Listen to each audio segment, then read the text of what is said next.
Latest எபிசோடுகளை விளம்பரங்களே இல்லாமல் காணுங்கள். ஆசீர்வாதம் பண்ணுங்க ஐயா. No no no no no. அன்னைக்கே நான் உன்கிட்ட சொன்னேன்ல, யார் காலையும் விழக்கூடாதுன்னு. நீதியை காப்பாத்தின உங்க கால்ல விழறதுல தப்பில்ல. அதுக்கு பேரு கால்ல விழறது இல்ல, நீதிக்கு தலை வணங்குறது. நல்லா பேசுறமா, செயலும் அதே மாதிரிதான் இருக்கணும். நீ கரஸ்பாண்டா மட்டும் இல்ல, கலெக்டரா கூட ஆகலாம். நீ போய் உட்காருமா. போமா.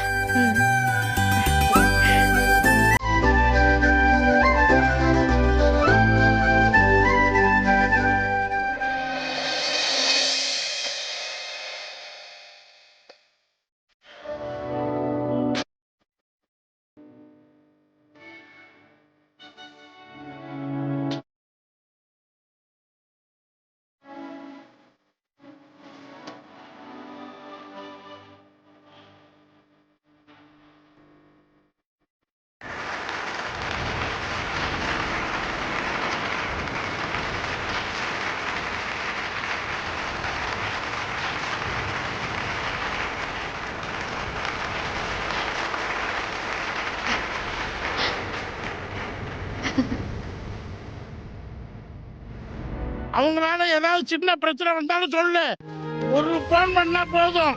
அம்புட்ட பேரையும் தூக்கி உள்ள வச்சிடறேன். சரியா? அப்புறம் நான் எல்லாருக்கும் வரேன். மாணிக்கம் ஐயா வரட்டுமா? ஐயா சரி. அப்புறம் மாணிக்கம் நான் வரட்டா? நீதிகாத்த அரசனே, நியாயத்தின் நாயகனே, தீர்ப்பின் தீர்க்கதரிசியே வாழ்க. என்ன ரொம்ப புகழாத மாணிக்கம், எனக்கு வெக்கமா இருக்கு. சரி நான் கிளம்பட்டுமா? நான் வரேன். அம்மா நான் வரேன். வாழ்த்துக்கள், பணி சிறக்கட்டும். கோஷம் போட்டு என் வாழ்க்கை போயிரும் போட்டிருக்கேன்.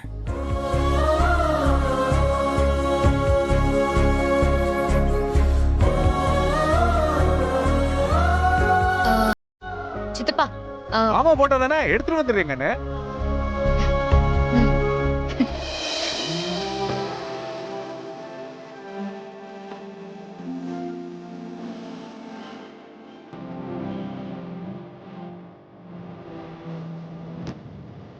மாமா, நீங்க இந்த அறையில மட்டும் இல்ல, இந்த பள்ளிக்கூடம் முழுசா உங்க மூச்சு காத்துதான் நிறைஞ்சு கிடக்கு. நீங்க உசுரோட இருந்து இந்த பள்ளிக்கூடத்துக்கு என்னென்ன பண்ணணும்னு நினைச்சீங்களோ, உங்க எண்ணத்தை செயல்படுத்ததான் நான் இந்த பதவிக்கே வந்திருக்கேன். இது உங்க சீட்டு மாமா. இங்க நான் உட்கார போறது மட்டும்தான் நான், என்ன ஆள போறது நீங்க தான்.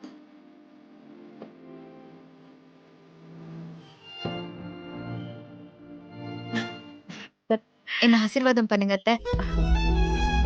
உன் நல்ல மனசுக்கு இன்னும் மேல மேல வருவடா. சித்தப்பா எந்திரா செல்ல, என் ஆசீர்வாதம் எப்பயுமே உனக்கு உண்டுடா கண்ணு.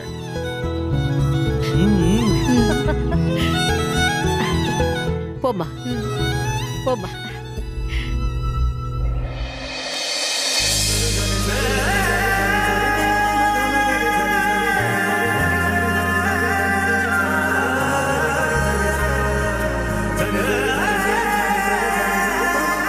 உங்க எல்லாருக்கும் ஒண்ணு மட்டும் நான் சொல்லிக்கிறேன். இது வரைக்கும் நீங்க எப்படி இருந்தீங்க, யாரு சொல்படி நடந்தீன்றதெல்லாம் எனக்கு தேவையே இல்லை. ஆனா அது மாதிரி இனியும் இருக்க கூடாது. இப்படிதான் இருக்கணும்னு ஒரு விதி இருக்கு. முதல்ல நீங்க யாரும் கல்வி சொல்லி கொடுக்கறத ஒரு வேலையா நினைச்சு பண்ணாம ஒரு சேவையா பண்ணணும். அப்போதான் நீங்க வாங்குற சம்பளத்தோட உங்களுக்கு மனநிறைவும் கிடைக்கும். நீங்க உருவாக்கி அனுப்புறது மாணவர்களை இல்ல, நாளைய நல்ல சமுதாயத்தை.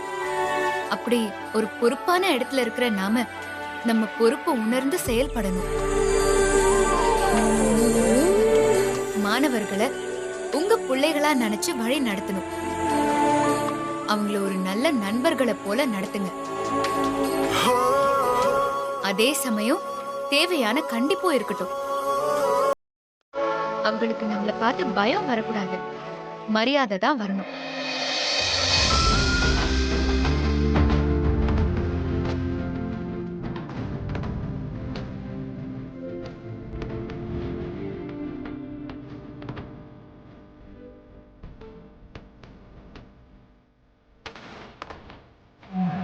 இந்த பிள்ளை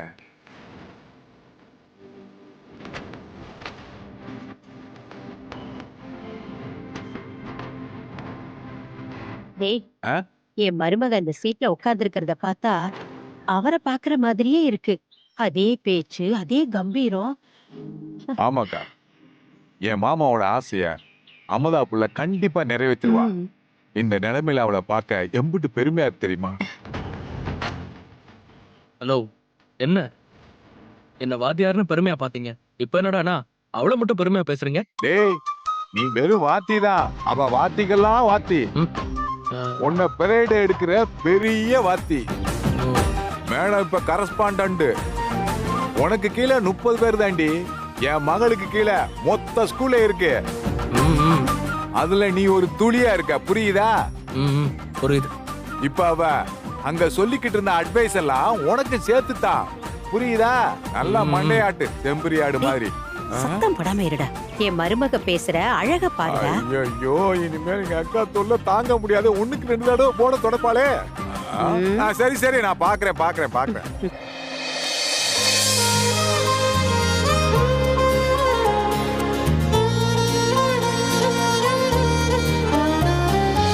ஓகே மேடம், அப்படியே ஃபாலோ பண்றோம். அது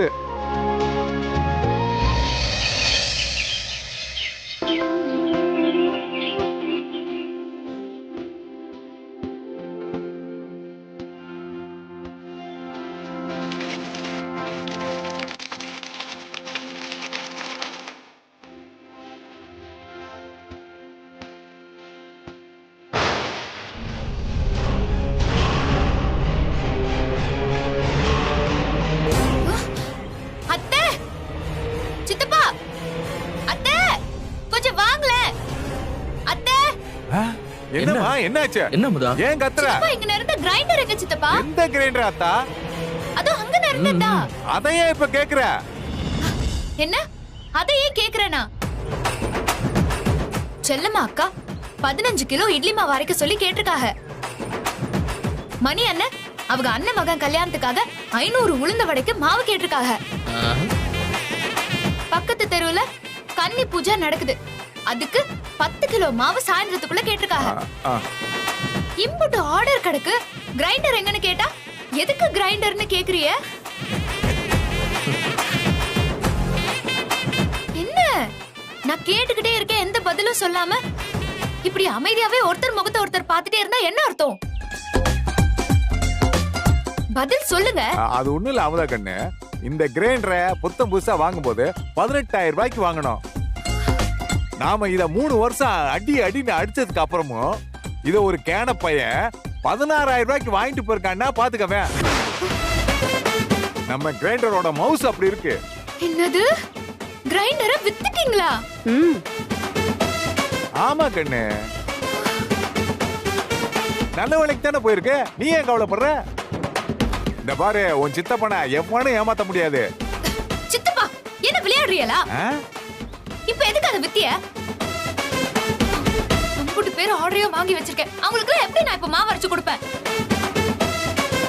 செல்லம்மா அக்கா மத்தியானமே வந்து கேட்பாங்க, நான் உங்களுக்கு என்ன பதில் சொல்றது? ஏன் சித்தப்பா? அமுதா கண்ணு, இப்ப ஏன் டென்ஷன் ஆகுற? ஓ, நீ ஒண்ணும் கவலைப்படாத, அவங்க எல்லார்கிட்டையும் விஷயத்த சொல்லிவிட்டேன். என்ன சொன்னீங்க? இனிமே இந்த வீட்ல கிரைண்டர் ஓடாது, வேற எங்கேயாவது ஆட்டிக்கங்க, தடங்களுக்கு மன்னிக்கணும்னு சொல்லிட்டேன். So you don't worry, be happy. அவங்களுக்கு காரணம் சொல்லியாச்சு, சரி. இனி கிரைண்டர் ஓடாம நம்ம பொழப்பு எப்படி ஓடும்? நம்ம வருமானத்துக்கு என்ன பண்றது?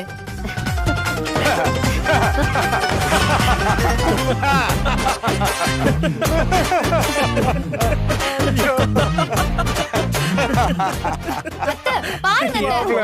நான் எவ்வளவு கவலைப்பட்டு கேட்டுட்டு இருக்கேன், இவங்க 2 பேரும் இப்படி சிரிச்சிட்டு இருக்காங்க. ஹலோ பொண்டாட்டி, ஒரு நிமிஷம். உன் புருஷன் இப்போ ஒரு வாத்தியார், ஓகேவா? அந்த நினைப்பு உனக்கு இருக்கா? அவருக்கு சம்பளம் அகவிலைப்படி, அதுவும் பிடித்தம் போக மாத வருமானம் 32,000 ரூபாய். டான் என்று மாதம் 1ஆம் தேதி ஆனதும் என் வங்கி கணக்கில் வந்துவிடும். அத நான் என்ன பண்ணுவேன்னா, அதாவது உன் புருஷன் என்ன பண்ணுவேன்னா, பேங்க்ல இருந்து சம்பளம் மொத்தத்தையும் எடுத்து ஒரு கவர்ல போட்டு அமுதா அமுதா, அதாவது உன்ன என் பொண்டாட்டிய கூப்பிட்டு சம்பள பணம் மொத்தத்தையும் கவர்ல போட்டு சாமி படத்துக்கு முன்னாடி வச்சிருக்கேன், நீ அதை எடுத்து வீட்டு நிர்வாகத்தை பண்ணு அப்படின்னு சொல்லுவேன். நீயும் அந்த பணத்தை சிக்கனமா குடும்பத்துக்கு என்ன அவசர தேவையோ அதை பார்த்து பார்த்து செய்வேன். அம்புட்டுதான். எனக்கு ஒன்னும் பெருசா செலவு இருக்காது. மாசம் மாசம் டீ செலவுக்கு ஒரு 100-200 அந்த மாதிரி. அத நான் உங்ககிட்ட கேட்டு வாங்கிக்கிறேன். அம்புட்டுதான். ஆமா அமுதா, இனிமே இது வாத்தியார் வீடு. வாத்தியார் வீட்டுல கட கட கடன்னு கிரைண்டர் சவுண்ட் எல்லாம் கேட்கவே கூடாது. பசங்களோட டியூஷன் படிக்கிற சத்தம் தான் கேட்கணும். ஓரொன்னு 1 ஈரொன்னு 2 அப்படின்னு கேட்கணும். இனிமே நம்ம வீட்டுல அரைக்க வேண்டியது கிரைண்டர் மாவல்ல, பசங்க மூளையில அறிவு அரைக்கணும். சித்தப்பா, அதுக்குன்னு உடனே இப்படி ஒரு முடிவா? என்கிட்ட ஒரு வார்த்தை கேட்டிருக்கலாம்ல. போச்சு. அடுத்து மளிகை சாமா, கரண்ட் பில்லு, அந்த பில்லு, இந்த பில்லு. ஆமாமா அமுதா, முடியல அத்தா. என்ன சொல்ல வர்ற? நடுவுல கொஞ்சம் பக்கத்தை காணாங்கிற மாதிரி நீ யாருங்கிறத மறந்துட்டு பேசுறியே. இது நியாயமா? இது அடுக்குமா? நீ ஒரு ஸ்கூலோட கரஸ்பாண்டன்ட். அது உனக்கு கொஞ்சமா ஞாபகம் இருக்கா? அந்த பதவிக்கு ஒரு தகுதி இருக்கு, அதுக்குன்னு சில சலுகைகள் இருக்குமா? எல்லாத்துக்கும் மேலேயே நீ பாக்குற வேலைக்கு சம்பளம்னு ஒண்ணு இருக்குமா? அதான் உன் புருஷன் கவர்ல போட்டு சாமி போட்ட முன்னாடி வைக்கிறேன் நானே, அந்த கவரை விட ரொம்ப வெயிட்டா லட்சத்தை தாண்டும். இந்த பாரு, நீ ஸ்கூலுக்கு வீட்டுக்கு வந்துட்டு போறதுக்கு தனி காரு, தேவைப்பட்டா உனக்குன்னு தனி வீடு எல்லாம் ஏற்பாடு பண்ணி தருவாங்க. இப்படி பல சௌரியங்க இருக்கு. இப்ப நீ ஒரு மினி கவர்னர் மாதிரிமா. அதை விட்டு போட்டு கிரைண்டர் மாவுன்னுக்கிட்டு. சித்தப்பா, இந்த கரஸ்பாண்டன்ட் போஸ்ட நான் சம்பளத்துக்காகவோ சலுகைக்காகவோ இல்ல குடும்ப வருமானத்துக்காகவோ ஏத்துக்கல. இது கெட்ட வகை கைக்கு போயிடக்கூடாது. இதனால ஆயிரக்கணக்கான பசங்க படிப்பு கெட்டு போயிடக்கூடாது. அந்த ஒரு காரணத்துக்காக தான் ஏத்துக்கிட்டேன். இப்ப என்னோட சிந்தனை எல்லாம் இந்த ஸ்கூல மாமா ஆசைப்பட்டபடி தமிழ்நாட்டிலேயே நம்பர் 1 ஸ்கூலா கொண்டு வந்துடணும். எனக்கு இதுல வர வருமானம் மொத்தமும் இந்த ஸ்கூலோட வளர்ச்சிக்காக மட்டும்தான் நான் பயன்படுத்துவேன். இதுல இருந்து வர ஒத்த பைசா கூட என் சொந்த செலவுக்கு நான் பயன்படுத்தவே மாட்டேன்.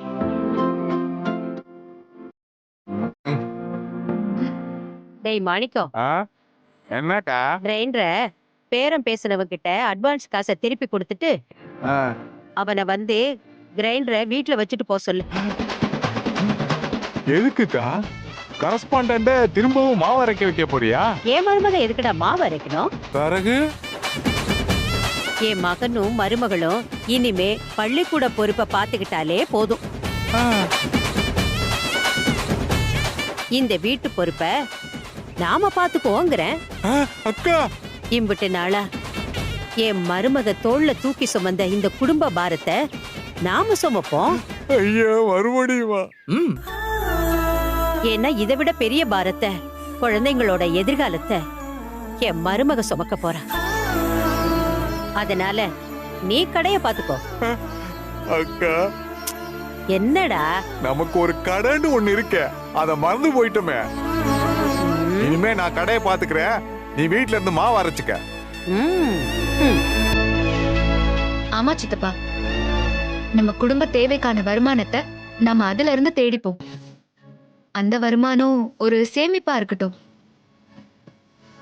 வருமானம் வருதேன்னு அதை எடுத்துக்கிட்டோம்னா நம்ம குடும்பத்தை எப்படி கரை சேர்க்கிறது? அத்தை சரிதானே? சரிதா. உன் மாமா இருந்திருந்தாலும் இதத்தான் பண்ணணும்னு நினைச்சிருப்பாரு. உன்னை நினைச்சா எனக்கு ரொம்ப பெருமையா இருக்குடா. வர்ற வருமானத்தை அதை எப்படி செலவு பண்ணலான்னு எல்லாரும் யோசிப்பாங்க. ஆனா நீ எப்பவுமே வேற மாதிரி தான் யோசிக்கிற. உன்னை நினைச்சா உண்மையிலேயே ரொம்ப பெருமையா இருக்குடா. ம்.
அம்மதா கண்ணே, எல்லாரும் உன்னை பார்க்கதாம்மா காலையில இருந்து காத்துக்கிட்டு இருக்காங்க. அம்மா இந்தாங்கம்மா. அம்மா தோட்டத்துல பயிர் வச்சிருந்தேம்மா. அடுத்தடுத்து பெஞ்ச மழையில மொத்த பயிரும் அழுகி நாசமா போச்சுமா. இந்த விவசாயத்தை தவிர வேற வருமானம் இல்லம்மா. சுத்தமா காசு இல்லாதனால என் பிள்ளைங்களுக்கு ஃபீஸ் கட்ட முடியலம்மா. ஒரு 3 மாசம் டைம் கொடுங்கம்மா. நிச்சயமா ஃபீஸ் கட்டிடுவேம்மா. நீங்க தாம்மா உதவி செய்யணும். கொஞ்சம் தயவு பண்ணுங்கம்மா. அம்மா அம்மா, என் குடும்பத்துல முதல்ல பள்ளிக்கூடம் போய் படிக்கிறது என் மகன் தான்மா. இந்த வருஷம்தான் 10வது எழுதி பாஸ் பண்ணிருக்காம்மா. மார்க் ரொம்ப கம்மியா எடுத்திருக்காம்மா. அதனால நம்ம பள்ளிக்கூடத்துல 11, 12 படிக்கிறதுக்கு அவனுக்கு சீட்டு கொடுக்க மாட்டேங்கிறாங்கம்மா. நீங்க தாம்மா உதவி பண்ணணும். ரொம்ப தூரம் போய் படிக்கிறதுக்கு வசதி வாய்ப்பு இல்லம்மா. என் பிள்ளை எப்படியாச்சும் படிக்க வச்சிருங்கம்மா. என் குடும்பமும் படிச்ச குடும்பமா மாறணுமா. அதுக்கு நீங்க தாம்மா மனசு வைக்கணும். அவனுக்கு நீங்க சீட்டு கொடுக்கணுமா. அம்மா முன்னெல்லாம் பாட புஸ்தகம் நோட்டு இதெல்லாம் இலவசமா கொடுத்தாங்கம்மா. இப்ப அதெல்லாம் நிறுத்திட்டாங்கம்மா. அதெல்லாம் மறுபடியும் எங்களுக்கு இலவசமா கொடுக்குற மாதிரி ஏற்பாடு பண்ணுங்கம்மா. அம்மா வணக்கம், இந்தாங்கம்மா. தூரத்துல இருந்து படிக்கிறவங்க கஷ்டம் இல்லாம படிச்சுட்டு போக பஸ் வசதி இருந்தது. ஐயா இருந்தப்ப அது பண்ணி கொடுத்துருந்தாரு. இப்ப நிப்பாட்டிட்டாங்க. அந்த வசதியெல்லாம் மறுபடியும் நீங்க தாம்மா தரணும்.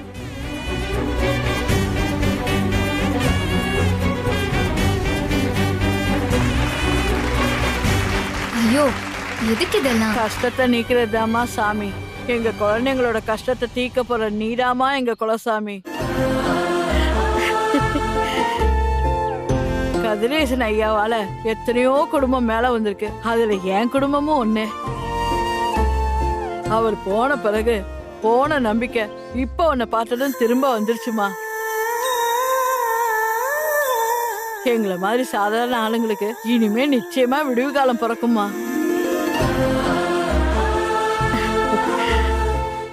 என்ன சித்தப்பா இதெல்லாம்? நாம பண்ண நல்லது தாம்மா.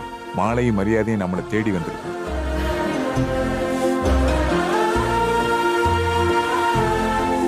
ஆனா இந்த மரியாதை எல்லாம் உன்னை தேடி வந்திருக்குன்னா அதுக்கு அவங்க உன் மேல வச்சிருக்க நம்பிக்கை தாம்மா காரணம். அந்த நம்பிக்கைக்காக நீ நிறைய நல்லது பண்ணணும் தான் அர்த்தம்.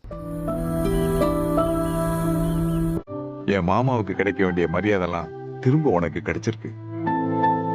அவரு இவங்களுக்கெல்லாம் பண்ண மாதிரி இப்ப நீ இவங்களுக்கு பண்ண போற.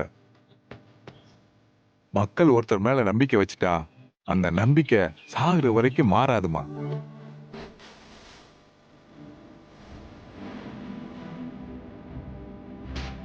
நீங்க கஷ்டப்பட்டாலும் உங்க பிள்ளைகளை படிக்க வைக்கணும்னு நினைக்கிற உங்க எல்லாருக்கும் என்னோட வணக்கம். ரொம்ப நன்றிமா. நீங்க இம்புட்டு மரியாதை கொடுக்கற அளவுக்கு நான் அம்புட்டு பெரிய மனுஷியும் இல்ல, அம்புட்டு பெரிய சாதனையும் பண்ணிரல. நானும் உங்கள ஒருத்தி தான். படிப்புங்கிறது இங்க இருக்கிற எல்லாருக்குமே அத்தியாவசியமான ஒண்ணு. அது எல்லாருக்கும் ஈஸியா கிடைக்கணுங்கிறதுக்காக தான் நான் இந்த பதவிக்கே வந்திருக்கேன். அது கிடைக்க என்னால முடிஞ்சதை நான் கண்டிப்பா பண்ணுவேன். சரிங்கம்மா. இதெல்லாம் உங்க கோரிக்கை மட்டும் இல்ல, நான் செய்யணும்னு ஆசைப்படுற விஷயமும் தான். அதனால இதெல்லாம் நிச்சயமா நான் செய்வேன்.